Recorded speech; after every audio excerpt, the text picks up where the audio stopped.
con mucho gusto ahora vamos a abordar un tema de mucha importancia y relevancia. Ahora con todos los virus respiratorios toma muy especial relevancia. Y para ello tenemos a todo un ícono de la medicina crítica en Nuevo León, el doctor José Antonio Lubiano García. Es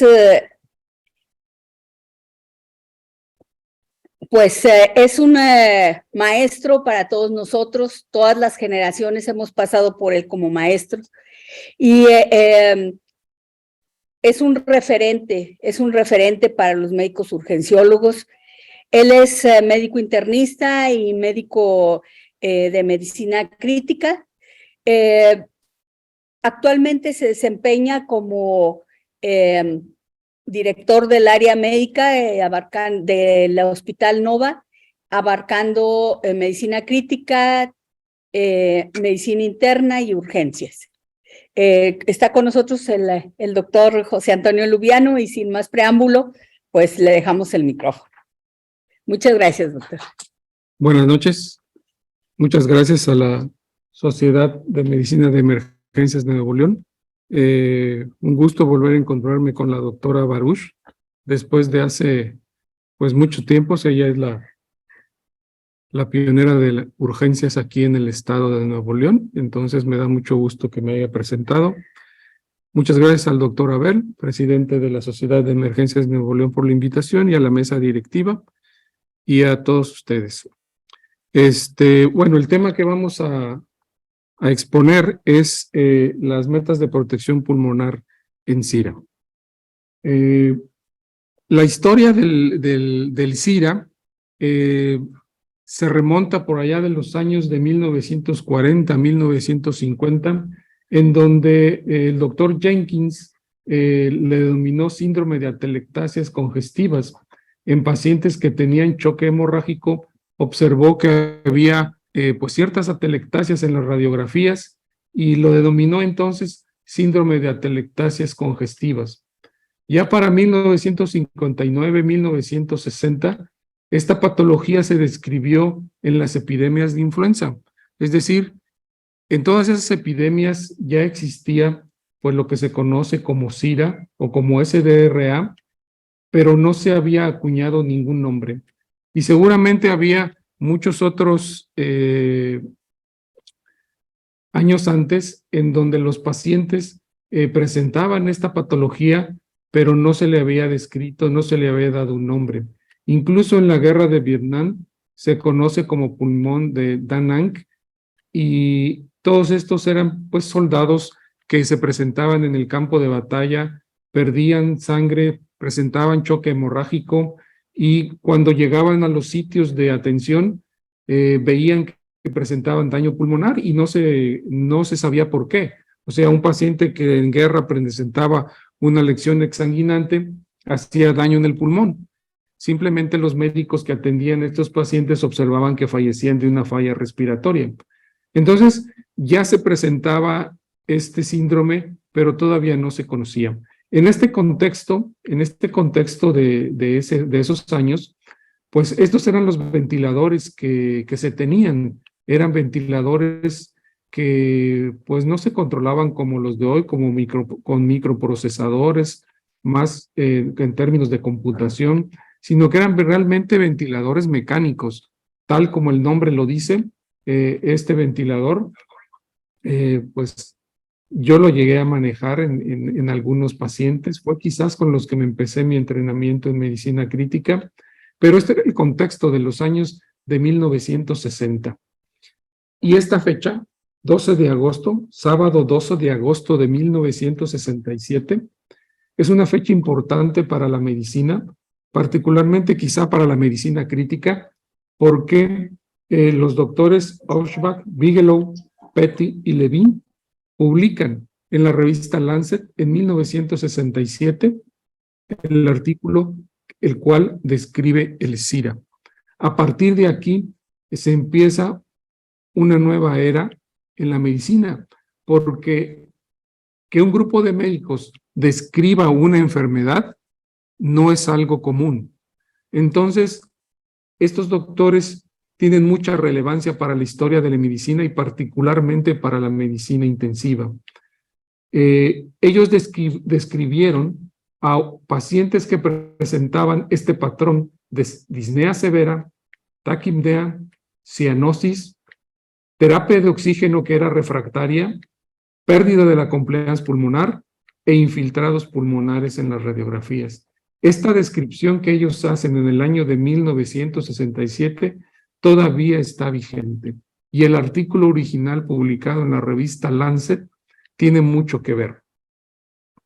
Entonces, es un buen artículo que hay que revisar. Este es el doctor Petty. El doctor Petty era un médico que era conocido mucho por su habilidad para hacer diagnósticos basados en base a la historia clínica, el examen físico y revisar una radiografía simple de tórax. El doctor Petty era residente de neumología en el hospital de Denver, en Colorado, y ahí conoció en su residencia al doctor Ashbach. El doctor Ashbach era residente de cirugía y se conocieron en el hospital. Después el doctor Ashbach se dedicó más hacia la cardiocirugía y el doctor Petty se dedicó más a la neumología.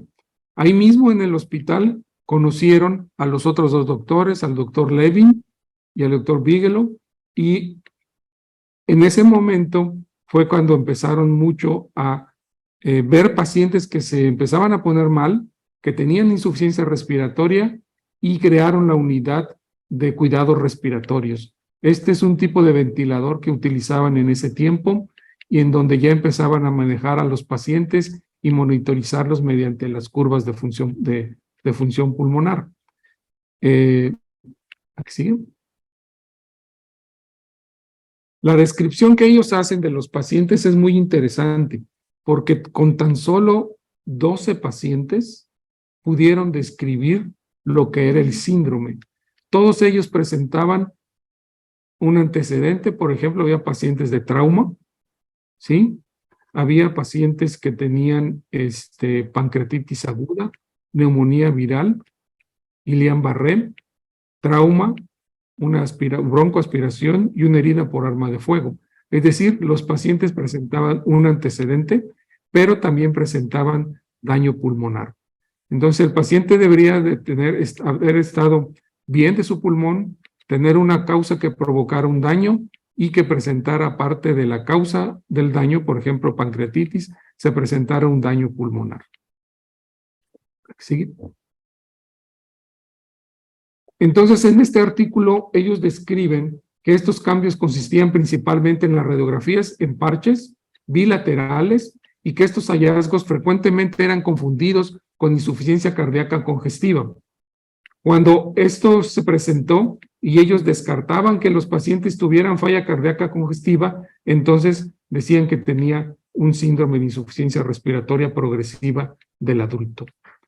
Hubo dos situaciones importantes, si podemos regresar al anterior, dos hechos importantes que marcaron la vida del doctor Petty. El doctor Petty, siendo residente, es castigado y es suspendido porque le tomó una muestra de sangre para una gasometría, para unos gases arteriales al paciente. O sea, imagínense lo que había en esa época, que tomaras una gasometría y no fuera bien visto, o para qué le tomaban una gasometría a un paciente. Entonces el doctor Petty pues sabía que había que analizar este tipo de muestra en los pacientes porque le iba a dar muchos datos. Y otra pregunta que va con el doctor Petty es que ¿por qué si él era la cabeza de este grupo de médicos, el primer autor fue hacia el doctor Ashbach? Lo que pasó es que el doctor Ashbach le presentó el primer caso de esos 12 al doctor Petty y el doctor Ashbach tenía pues prácticamente como los ventiladores. Entonces el ventilador con el cual se trató a ese primer paciente prácticamente fue el del doctor Ashbach. Pero las ideas del síndrome y el concepto teórico fue del doctor Petty. El doctor Petty entonces es conocido muchos como el padre de la neumología. y de esta forma, pues Petty quiso agradecerle al doctor Ashbach que él fuera primer autor. Entonces, de esta manera se dio la descripción del síndrome de insuficiencia respiratoria o de SDRA o SIRA, como lo conocemos en español. Este era el doctor Petty, un entusiasta médico que le gustaba mucho atender pacientes y le gustaba mucho la pesca, le gustaba mucho la enseñanza y le gustaba mucho la interpretación radiológica. ¿La que sigue? Posteriormente, ya para 1994, después de los años 60 en que se describe el síndrome, surge el primer consenso americano-europeo con la definición de SDRA. Paciente debe de tener un factor de riesgo y debe de tener infiltrados pulmonares bilaterales de aparición aguda en ausencia de congestión pulmonar, es decir, debemos de descartar que el paciente tenga insuficiencia cardíaca y que presente infiltrados bilaterales agudos. La relación entre la presión arterial de oxígeno y la fracción inspirada de oxígeno, a la que le llamamos comúnmente PAFI, debe de ser menor de 200. Y se describió lesión pulmonar aguda cuando la relación PAFI era menor de 300, o sea, de 200 a 300. Este fue el primer consenso de la definición de SIRA en Europa en 1994. ¿La que sigue? Posteriormente surge nuevamente otra definición, la definición del consenso de Berlín en el año de 2011, en donde nuevamente se define el síndrome y se propone que este síndrome debe de tener 3 categorías igualmente basados en la PAFI con estos parámetros. Si es menor de 300 es leve, si es moderada cuando la PAFI va menor de 200 y grave cuando la PAFI está entre 100, alrededor de 100 y 200. Entonces, de esta manera se describe nuevamente la definición y se tiene de manera objetiva cómo vamos a llamarla a este síndrome. Se elimina la noción de lesión pulmonar aguda y se tienen 4 variables auxiliares de gravedad, que es el grado de alteración radiográfica, la distensibilidad del sistema respiratorio, el PIB y el volumen minuto expirado. Pero para fines prácticos, para los urgenciólogos que reciben a pacientes con hipoxemia severa en los servicios de urgencias, la simple lectura de la presión arterial de oxígeno y la fracción inspiral de oxígeno y clasificarla con esto en un paciente que tiene un factor de riesgo y que descartamos que en ese momento tenga insuficiencia cardíaca, nos hacen pensar que el paciente tiene un SIRA. ¿Sigue? Bueno, una pregunta que hay que hacerse entonces es, ¿los ventiladores pueden ser feos? Sí, ¿verdad? Pero, ¿son buenos o son malos? La primera contestación que me podrán decir, pues son buenos, curan a los pacientes, ¿sí? Pero entonces, ¿por qué debemos de tener medidas de protección pulmonar contra lo que produce el ventilador? Y este es un concepto para entender bien lo que es el SIRA y qué es lo que hace el ventilador. Vamos a ver si al final podemos ver si es bueno o es malo el ventilador. De primera instancia, pues debemos decir que es bueno el ventilador, ha salvado muchas vidas en las pandemias y en todo. Pero vamos a ver esa pregunta. La que sigue. ¿Por qué hago la pregunta? Porque hay muchos artículos que nos dicen que el ventilador induce un daño pulmonar.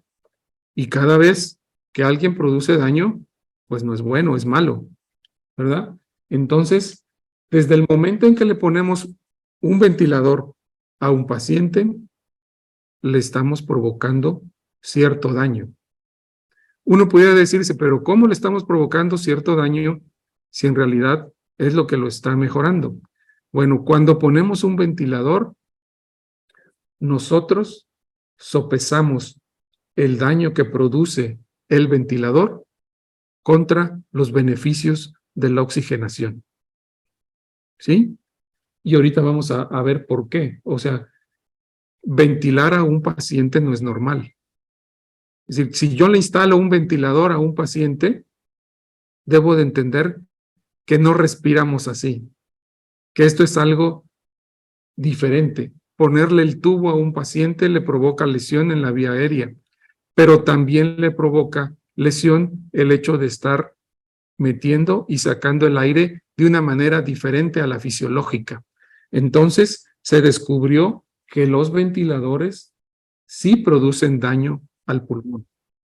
Y este daño inducido por el ventilador se conoce como barotrauma, como volutrauma, como atelectotrauma, como biotrauma o bien como daño inducido por el ventilador al diafragma, además de otras alteraciones que produce el ventilador. Pero todo este daño, que quizás pueda ser muy objetivo, por ejemplo, cuando es barotrauma por un neumotórax, quizás el volutrauma no lo veamos tan objetivo, el atelectrauma, la formación de atelectasias por el ventilador, pueda ser un poco más objetivo, un poco menos objetivo el daño diafragmático, pero el ventilador desde el momento que lo ponemos está provocando cierto daño al paciente.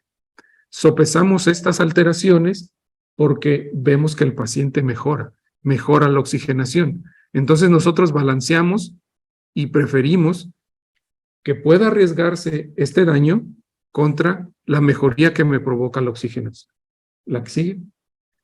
Bueno, para entender un poco de lo que vamos a referirnos respecto a protección pulmonar, vamos a entender esta gráfica de ventilación, que es una gráfica de presión de la vía aérea contra el tiempo.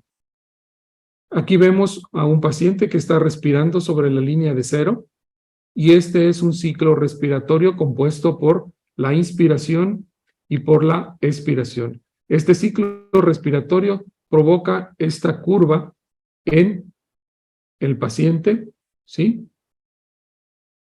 Y este ciclo se repite dependiendo de lo que uno programe el ventilador. Es importante lo que vemos aquí abajo, en donde observamos un modelo, pues, de un círculo que representa el alveolo junto con la vía aérea.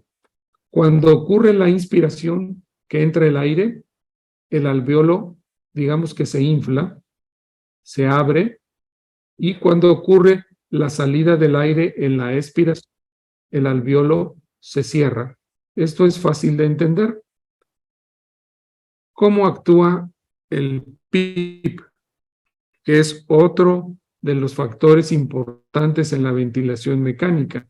Bueno, si ustedes notan, aquí abajo, el paciente está respirando sobre la línea de 0. Aquí inicia la respiración, aquí inicia la entrada de aire a las vías aéreas y termina exactamente acá. ¿Sí? Pero si yo elevo esta línea y el paciente lo pongo a respirar por arriba de esta línea de 0, yo le estoy aplicando una presión y esta presión que hay de 0 aquí, que ahorita me representa un 5, es lo que yo conozco como PIP. Y lo que hace el PIP es que en vez de mantenerme un alveolo semicerrado durante la fase de expiración, lo mantengo abierto. ¿Por qué? Porque me mantiene este alveolo más inflado. Este es el concepto que se llama de open lung, o mantener el pulmón abierto durante una fase expiratoria que no se produce intercambio de oxígeno. Cuando hacemos esto con el ventilador y permitimos tener una presión expiratoria que me provoca elevar la línea por donde va a estar respirando el paciente, entonces tengo mayor tiempo al alveolo abierto y mayor cantidad para poder hacer la transferencia de oxígeno al mantener el alveolo abierto. Entonces, esta función, que es la principal por la cual mejoramos al paciente durante la ventilación, se conoce como maniobra de open lung y es fundamental para entender el SIRA. ¿La que sigue? Después tenemos que conocer diferentes fases de la ventilación para poder saber qué es lo que se va a hacer. Inicia la entrada de aire en el punto A, en el punto B empieza a elevarse la presión hasta llegar a un pico.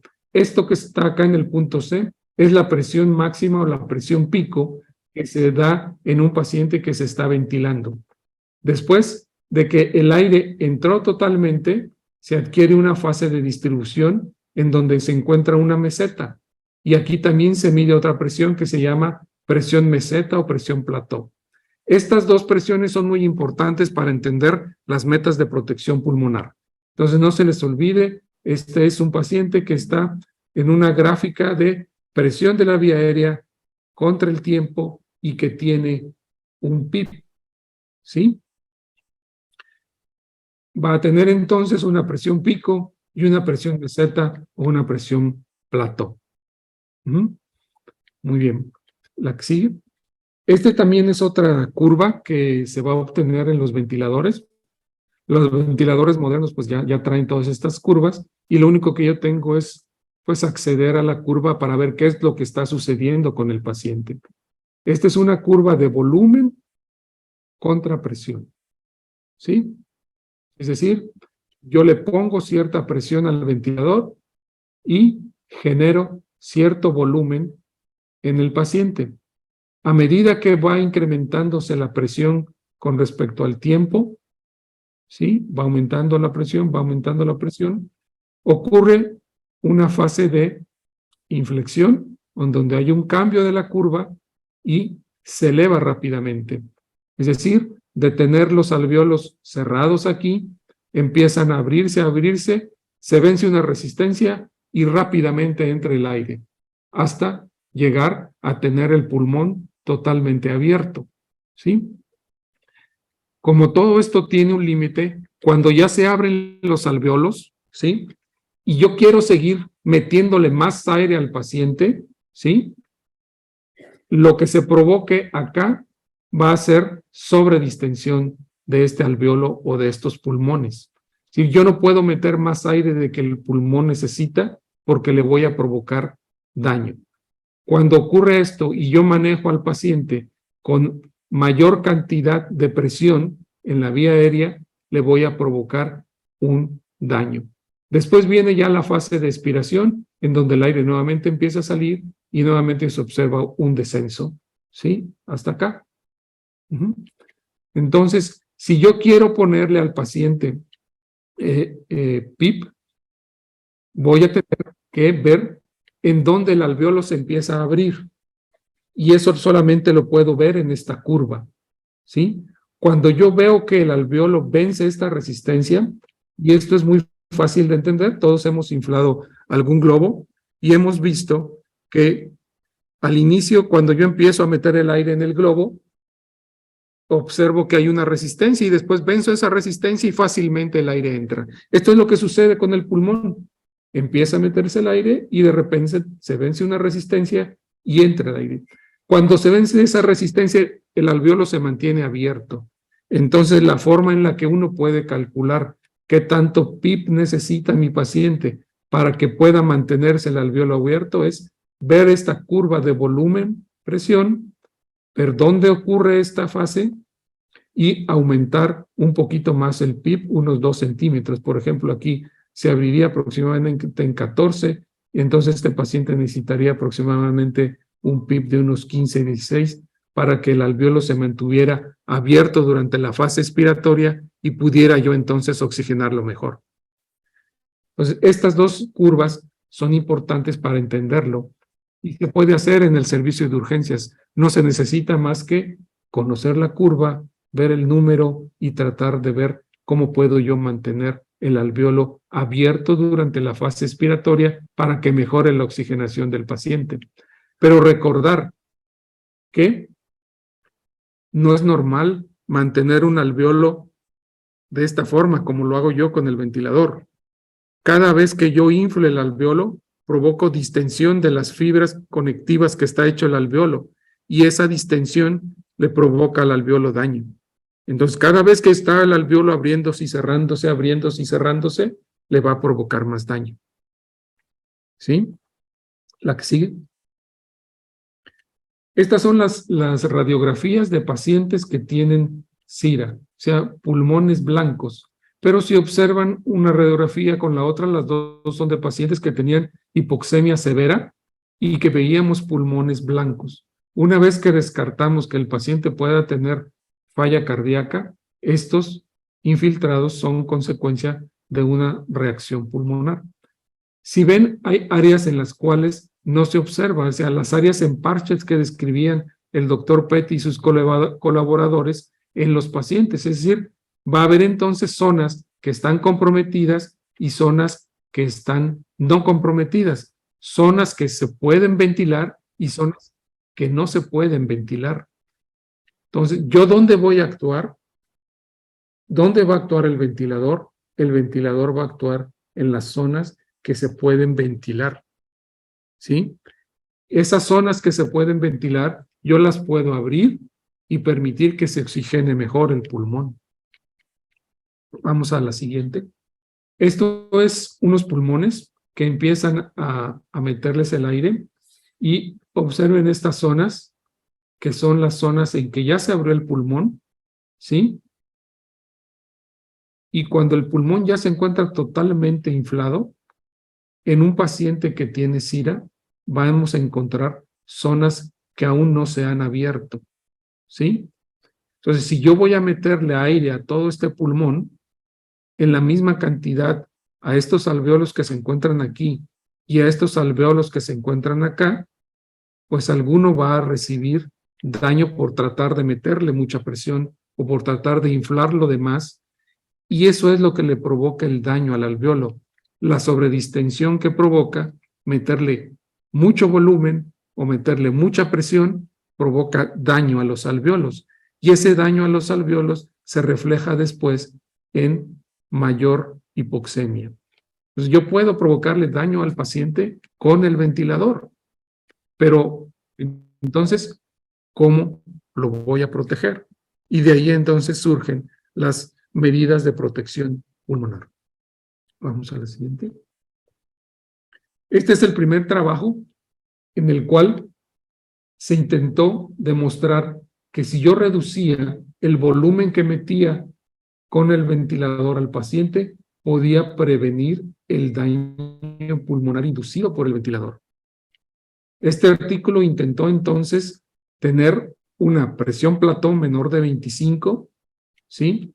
Contra 31 en los dos grupos que tenían, y ventiló a los pacientes con un volumen de 7 mililitros por kilo contra el otro grupo que tenía 10 mililitros por kilo. Es decir, pues a uno les puso menos volumen y a otro les puso mayor volumen. Y observaron que la ventilación, como la dieron aquí, no reducía la mortalidad en forma significativa, ¿sí? No había una P significativa y por lo tanto estas medidas de protección pulmonar que el doctor Brochard hizo en este artículo concluyó que no eran efectivas. Es decir, antes se ventilaban a los pacientes hasta con 12 mililitros por kilo. Es decir, era mucho volumen el que se le metía al alveolo y por lo tanto lo sobredistendía.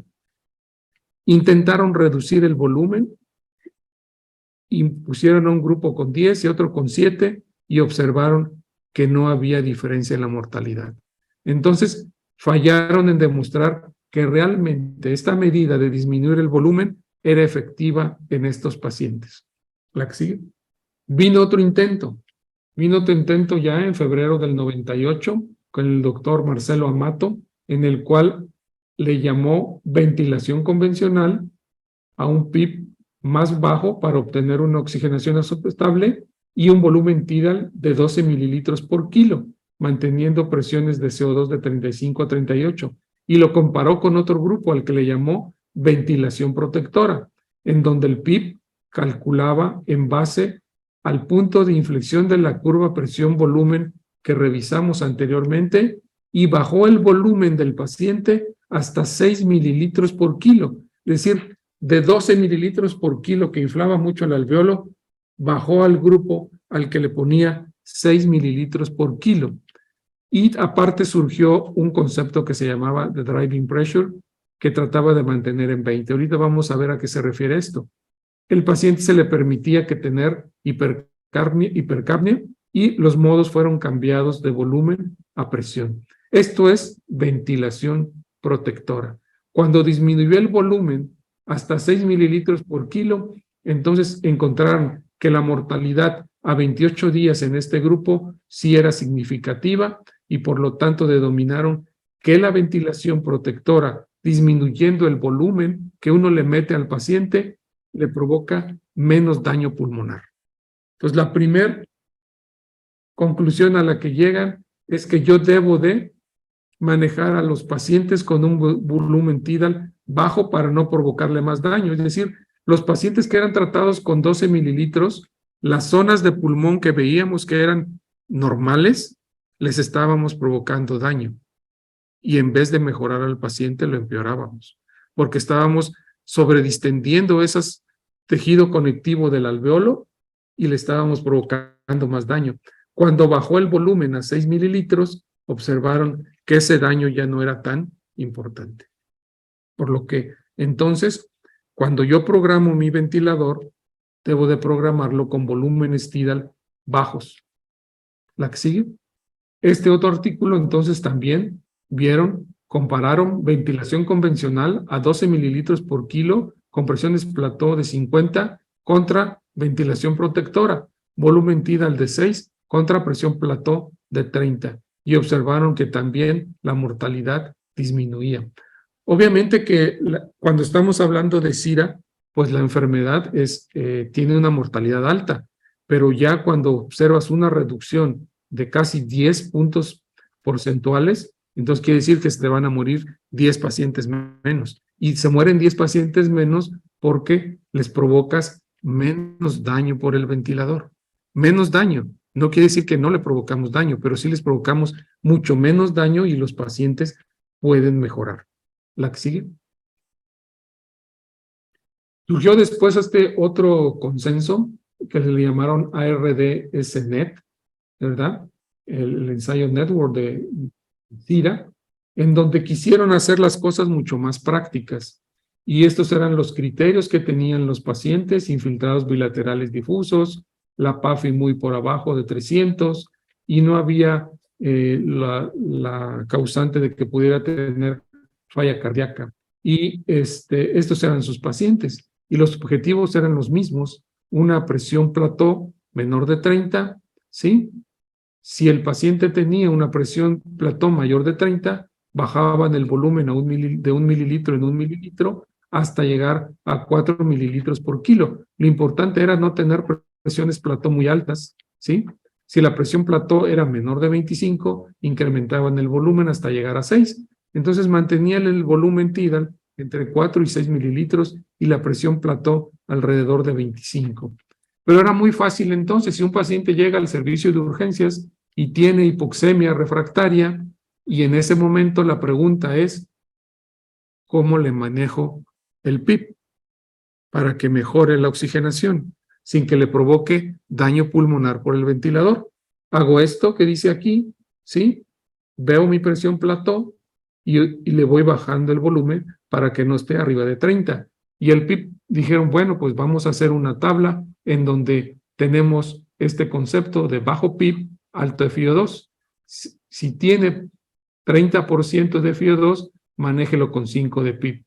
Si el paciente tiene un FiO2 de 50%, manéjelo con un PIP de 8. Y de esta manera se hizo muy práctico. Si el paciente requiere el 90% de FiO2 para mantener su oxigenación, le recomiendo que su PIP sea de 16. Y de esta manera práctica podíamos manejar a los pacientes. Alguien elegía bajo PIP, alto FiO2, y alguien podía elegir alto PIP, bajo FiO2, ¿sí? O sea, alto PIP, 22, por ejemplo, contra 80% de FiO2. Entonces, esta tabla fue o es muy práctica para manejar a un paciente que llega con hipoxemia severa al departamento de urgencias y no quiero complicarme la existencia de andar haciendo muchas mediciones. Entonces, esta tabla ayudó mucho. La que sigue. Después exigieron pues ya nuevos investigaciones. El COVID vino a darnos una mucho mayor apertura de qué es lo que sucedía con los pacientes y recomendaron que si los pacientes tenían una insuficiencia cardíaca y yo quería manejar al paciente con la tabla del ARDS Network, Entonces, podía estar calculando mal el PIB, porque un PIB que me decía la tabla que lo iba a manejar con 8, podía calcularse, la tabla me decía que era 8 y otras mediciones del PIB me decían que era 8. Estos pacientes que yo les ponía alto PIB y que presentaban una alteración en el manejo de líquidos o de la función cardíaca, podría ser contraproducente, dado que el PIB puede provocar también daño a nivel en la función cardiovascular. Entonces habría que tener cuidado únicamente en estos pacientes si yo quiero utilizar la tabla como tal, viene en el ARCnet. ¿La sigue? También hicieron otras adecuaciones. ¿Qué pasa si no puedo calcular la PAFI? Porque en ese momento que llega mi paciente con hipoxemia, pues lo que sabemos todos ahora, que el saturómetro nos ayuda mucho. Entonces también hicieron unas determinaciones, 2.613 mediciones, en las cuales observaron que una SAFI, por ejemplo, de 235 correspondía a una PAFI de 200, ¿sí? O una SAFI de 315 correspondía a una PAFI de 300, y recomendaron que en esta fórmula que viene aquí, si uno quiere quitarse el paso de tomar la gasometría y rápidamente actuar sobre su paciente, ¿verdad? Que también es importante. ¿La que sigue? Bueno, entonces, ventilación protectora, presión plató, que ya habíamos visto cuál es en la curva de presión tiempo, volumen tidal bajo y tratar de mantener un PIB alto. Y después surgió este concepto que se llama driving pressure, que es otro de los conceptos que hay que conocer. La driving pressure es la presión de distensión, que es únicamente restarle a la presión plató el PIB. Y de esta manera yo tengo mi driving pressure. La driving pressure me dice qué relación tiene el volumen que le estoy poniendo con el ventilador, la compliance que tiene ese paciente, y me determina qué tanto de pulmón funcional puedo yo estar ventilando en un pulmón que está dañado. Y esto es importante. La driving pressure debe de mantenerse alrededor de 13 a 15 centímetros de agua. Si es mayor, predice mortalidad. Los estudios actuales entonces agregan a la presión plató, el volumen tidal y el PIB la medición de la driving pressure. ¿Sí puedes pasar la otra? Ok. Y aquí volvemos a la gráfica que habíamos visto. O sea, si uno quiere manejar al paciente con los ventiladores actuales y está en un servicio de urgencias en donde lleguen pacientes que tienen hipoxemia severa, la recomendación, pues sí es mejor tener un ventilador actualizado y observar la curva de presión tiempo, en donde vamos a tener la presión pico y la presión plató, la presión meseta, ¿sí? Y tengo mi paciente con PIB. Entonces, el driving pressure es únicamente restar la presión meseta al PIB. Y esta parte es la que yo voy a mantener de pulmón ventilado con estas mediciones. Si yo mantengo una driving pressure de 13 a 15, voy a estar manteniendo al paciente en mi zona de seguridad. Si mi driving pressure se eleva, entonces lo voy a mantener en una zona de riesgo. ¿Sí? La driving pressure la debo de mantener más o menos alrededor de aquí. ¿Sí? Lo que me va a colocar al paciente en esta zona. Si mi paciente tiene una driving pressure de 20, entonces yo lo tengo en una zona de riesgo. ¿Y qué significa la zona de riesgo?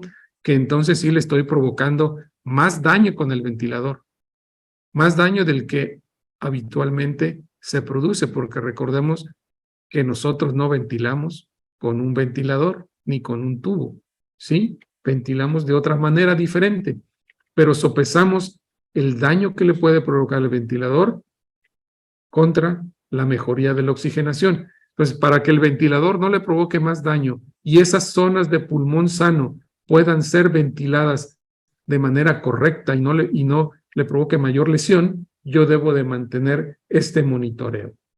Entonces, hay que medir presión pico, que no es difícil, el mismo ventilador te la va a dar, la presión meseta también, el PIP, pues ya entendimos cuál es el concepto, entonces ya tenemos estas 3 mediciones y podemos calcular la driving pressure sin ningún problema y estar monitorizando a mi paciente de manera constante.